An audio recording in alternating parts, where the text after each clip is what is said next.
हनुमान श्रीवास्तव, नाम माधुरी श्रीवास्तव, नाम सौरभ श्रीवास्तव, नाम उषा श्रीवास्तव, नाम अश्विनी श्रीवास्तव।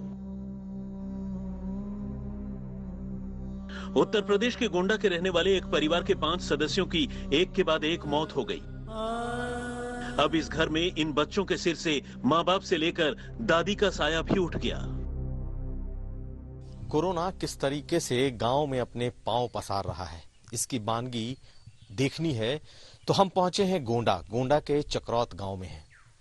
चक्रौत गांव का ये श्रीवास्तव परिवार है और इस परिवार ने 2 तारीख से लेकर 24 तारीख तक यानी कि 22 दिनों में अपने 5 सदस्यों को खो दिया है। सबके सब लगभग कोरोना जैसे लक्षण, हालांकि सबों की टेस्टिंग हुई, किसी का नेगेटिव आया, कुछ लोगों को लगता है कि कोरोना नहीं था, लेकिन जो भी कोरोना के लक्षण थे, मसलन सांस लेने की समस्या, ऑक्सीजन का कम होना, इन्हीं बीमारियों से ग्रसित होकर इस परिवार ने अपने 5 लोगों को खोया है। घर वालों को बस यही पता है कि लक्षण कोरोना के थे, लेकिन रिपोर्ट नेगेटिव थी। अपने परिवार के कई सदस्यों को खो चुके पवन आज एकदम बेबस है। 2 तारीख को बड़े पापा एक्सपायर हो गए थे, फिर जिस दिन बड़े पापा का तिरही था उस दिन दादी एक्सपायर हो गई, उसके दूसरे दिन हमारे भाई एक्सपायर हो गए, जॉन्डिस हो गया था। उसके 22 तारीख को मम्मी एक्सपायर हो गई थी सांस की बीमारी से, और फिर 24 तारीख को पापा एक्सपायर हो गए थे सांस फूलने के कारण। सबों को सांस की दिक्कत हो गई थी। हाँ, ऑक्सीजन मिला नहीं मिला?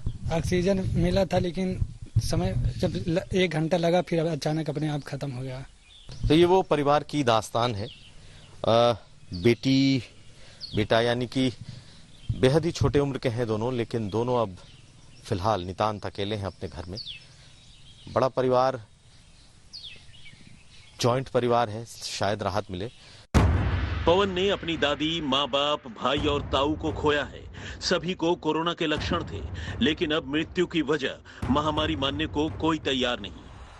अब स्थिति के मुताबिक जो है वो कोविड ही लग रहा है, लेकिन अब जो रिपोर्ट आई है रिपोर्ट के हिसाब से कोई कुछ नहीं कह सकता। भाई जो रिपोर्ट है वही आदमी कहेगा, लेकिन स्थिति जो है, जो जांच जो हुई थी यहाँ पे लोगों की, वो क्या एंटीजन टेस्ट हुआ था या फिर आरटीपीसीआर? यहाँ आरटीपीसीआर किसी की नहीं हुई है, केवल एंटीजन हुआ है। एंटीजन टेस्ट हुआ जी। और किसी ने प्रशासन की तरफ से किसी ने पूछा नहीं? प्रशासन से कोई पूछने देखने आया तो नहीं, एसडीएम हो या और कोई भी हो, वही जो भाई दादाजी बताए हैं कि हाँ दरोगा साहब फोन करके जानकारी लिए, उतनी सी बात। अश्विनी श्रीवास्तव इस दुनिया में नहीं है।